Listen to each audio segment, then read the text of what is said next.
so much better than computer scientists could do with computer vision. Yeah. And so it started from 2012 to the next 5 years or so. You and I saw first computer vision becoming effective, and then superhuman. Yes. And then speech recognition becoming effective, and then superhuman. Yes. And then shortly after that, language understanding becoming effective, and then superhuman. Yes. Right? So each and every one of these different modalities represented the first wave called perception AI. Then the second wave was generative AI. Yes. We can now translate from one modality to another. Yeah. From English to Chinese, from English to pictures, from pictures to English, from Chinese to video. Yeah. Generative AI, translation. Yeah. You know, the ultimate translation. And so the generative AI really started about 7 years ago and is going very strong right now. So now AI can understand information and generate information. You're right. The wave that we're in right now is incredible. Yeah. And it's called reasoning. Yeah. And the reason why reasoning is so effective, so powerful, is that the AI can understand and solve problems that it has never seen before. Yeah. Just like humans. Yeah. We can break down a problem step by step by step and solve problems that we have never really solved before. And so that's reasoning AI. The next wave is called physical AI. Yeah. When all of this capability can now go into a physical machinery, such as a robot. Incredible. And so this last 12 years or so, AI has moved very quickly. It seems like every 3 or 4 or 5 years, you know, we saw a big breakthrough. And I would say that we're now near a time when AI should be able to solve most cognitive tasks and achieve most tests better than most humans. So that's the level we call artificial general intelligence, which is the reason why now everybody's talking about artificial superintelligence. Just like in the beginning, we were able to achieve effectiveness and then superhuman, achieve effectiveness, superhuman. Now for problem solving, we should be able to achieve superhuman fairly soon. It is incredible. Yeah, incredible. Last decade. And you know that, particularly this year, the open source model is changing the landscape of AI technology and the business today. Okay. But Jen, which one of the technologies advances were you most excited by? Oh, actually, I think the one of the things really exciting about for me is actually computing is really the fundamental thing for everything. Okay. So when talking about AI, it's really the computing behind that. And the computing is changing everything. The AI is something that you see. So goes back like 20 years ago, and we're talking about the computer. But very few people are talking about the computing itself. Okay.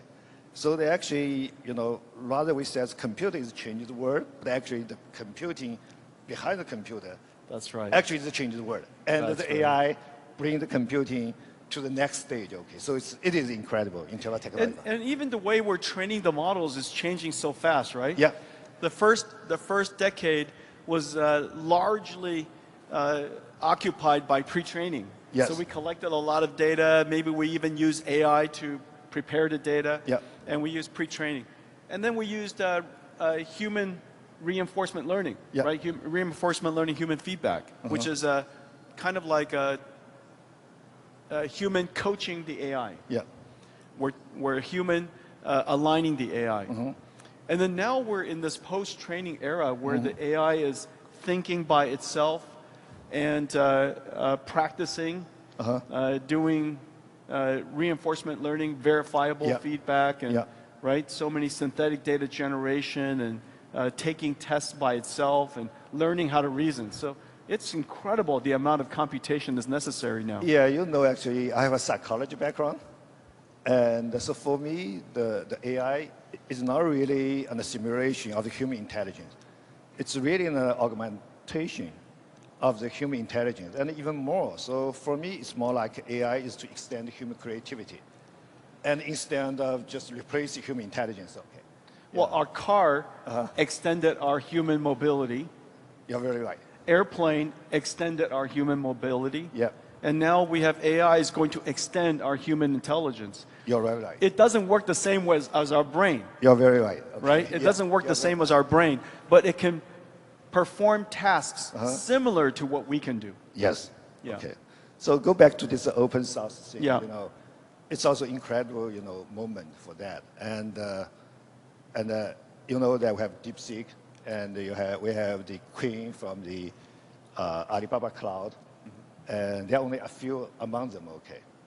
And And lately, Moonshot Kimi. Oh yes, you're right. Kimi is pretty good. So actually, my question for you is really, you know, is this the one of the disruptive? I mean, the open source model. Is this the one of the disruptive and the driving forces for the future AI development? You know, we were just talking about how AI has progressed very quickly. Yep. And the reason for that is, of course, people say NVIDIA's technology is advancing very quickly, and it's true. Yeah. We improved the performance of computing, AI computing, by 100,000 times in the last 10 years. Yeah. So we can process more data, learn more quickly. Now, of course, what is not talked about, and it should be, is that the vast majority of AI research was done in the open. The amount of archived papers from all over the world is incredible. And in fact, I think I saw a statistic that the archived papers published by, research papers published by Chinese researchers is now the highest in the world. Okay. And so the thing that is happening is that in a lot of ways, researchers are collaborating in open science. When they publish their science, then you can read and you can contribute, and I can read and contribute. So we are, in fact, collaborating in open science. And the next version of that is open source. You know, not only do you do open research, we now do open engineering. And so that open engineering is extremely powerful, because then you could take my contributions, add your contributions, I add my contributions, and as a result, the innovation pace is not just the contribution of each company or each engineering group, but the combined resource of an ecosystem. And so that's very clever about open source engineering here in China. But don't forget that open source has many global implications. You know, not only did the open source models help the Chinese ecosystem, it's helping the ecosystems around the world. This is the best open, you know, R1 and Q1 and Kimi are the best open reasoning models in the world today. Multimodal reasoning models. So it's very advanced. And so it doesn't matter who you are. You could be a healthcare company or a financial services company or a robotics company. You could take advantage of this and modify for your own application. It is also very important to note that open source is the safest way to advance. You know, sunlight is the best disinfectant.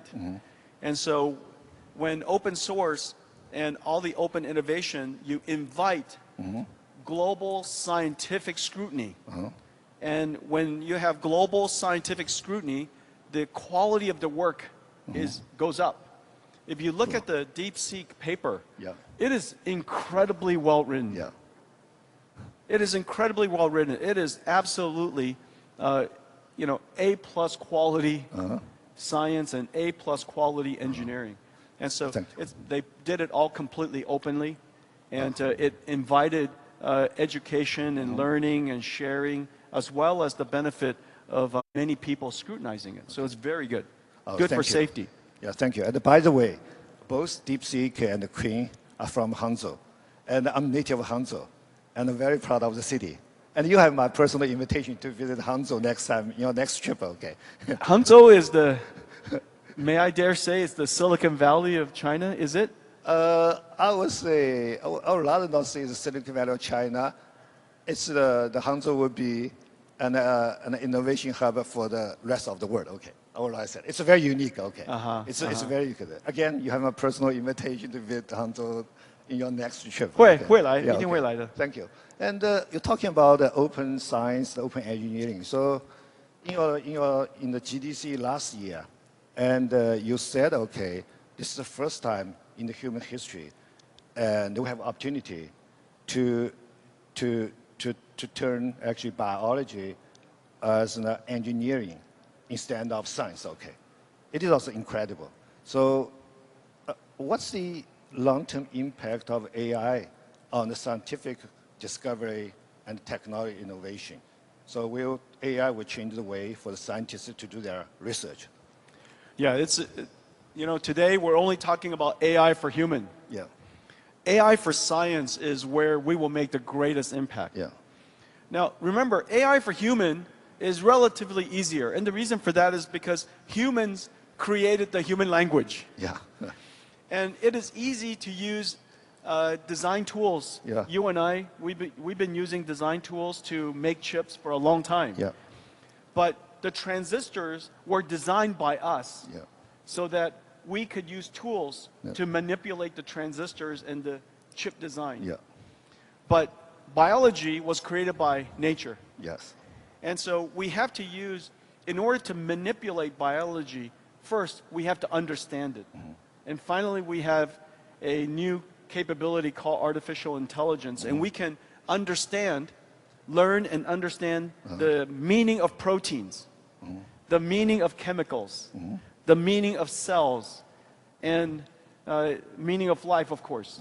And so we can even understand the meaning of the metabolic reactions and actions in the human body, right?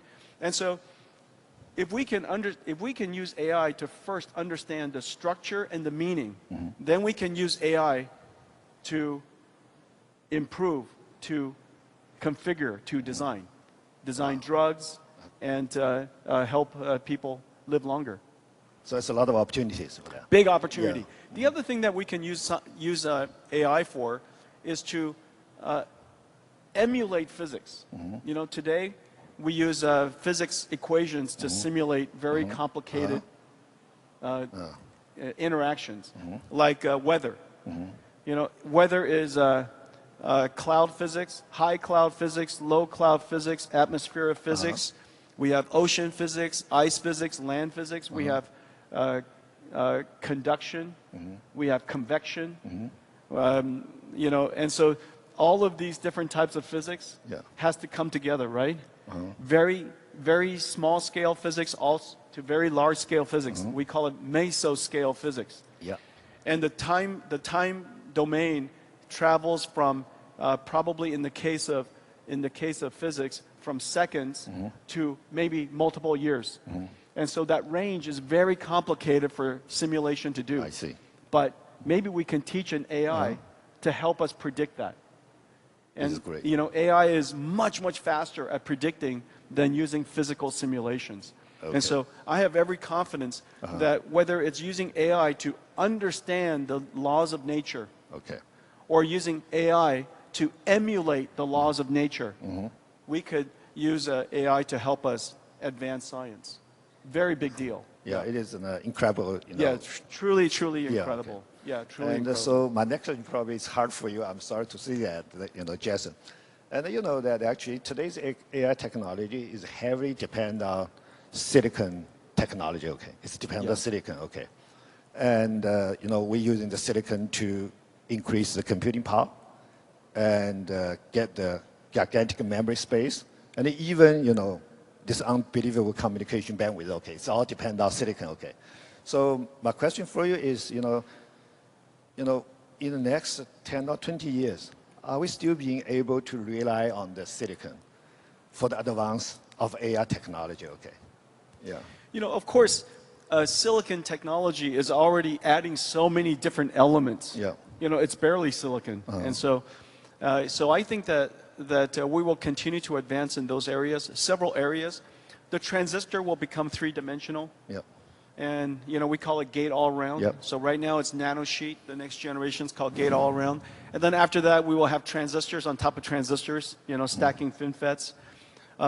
Instead of distributing power over the surface of silicon, we distribute it on two sides. We saw backside power. Yeah. Instead of one chip at a time, we now have stacking chips, multi-chips. Yeah. And so the packaging becomes very advanced. Yeah.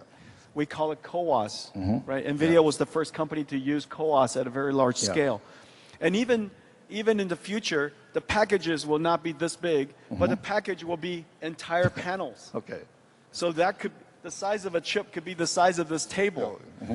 And then beyond that, we'll use silicon photonics, directly attach photons to electrons with very, very tight coupling. We call it CPO. Yep. And then we can connect many of these things together. Wow, the number of dimensions, the number of dimensions of capability is incredible. Yeah, actually, the silicon technology is amazing, Yeah, we have plenty of work to do for at least 2 decades. And the reason why we kind of know that is because NVIDIA's roadmap is already coming up on 1 decade. Yeah. Right? So it's at least somewhere between 5 to 10 years. And we are already dreaming and designing and architecting systems that are 10 years from now. So I'm pretty sure we could see 10 years. And the next 20 years, I'm fairly certain we will have plenty of work to do. Yeah, I truly believe, when you have You and I are going to be busy for at least 20 years. You're very right. Particularly, you have a good architecture. When you have a good architecture and you have silicon, you get much more things you can do with that. Okay. Yeah, that's right. And so my last question is really about the people, and particularly about young people.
And you asked me what I'm doing recent years. You asked me before.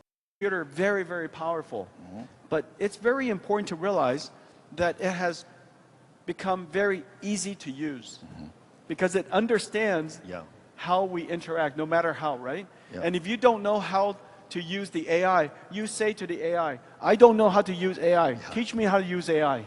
And it will teach you step by step. And so the computer with AI has been the most powerful equalizer of all people. And so whether you're a farmer or elder person or you don't know how to use a computer, young person, you absolutely must engage AI as quickly as possible. I think it will really empower you. And then lastly, I'm jealous of the young generation because, this is the generation that are being born right now where they will grow up with their own AI for their life. Yes.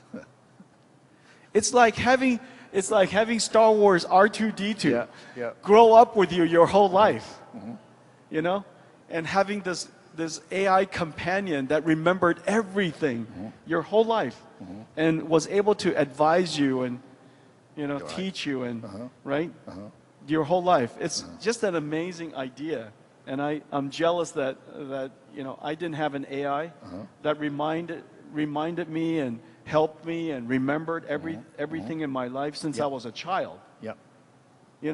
Could you imagine you have a AI and you say, what was I doing when I was 1 year old or 2 years old or 3 years old?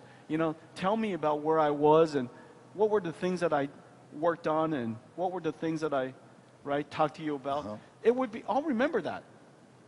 And that entire journey would have been captured. I wish we had that opportunity. And thank you for your encouragement and also advices. Actually, when I first met with you, your passion about technology inspired me, and I still can see the passion you have today. Okay, and also you are very patient, thinking about your company grow from stuff to where you have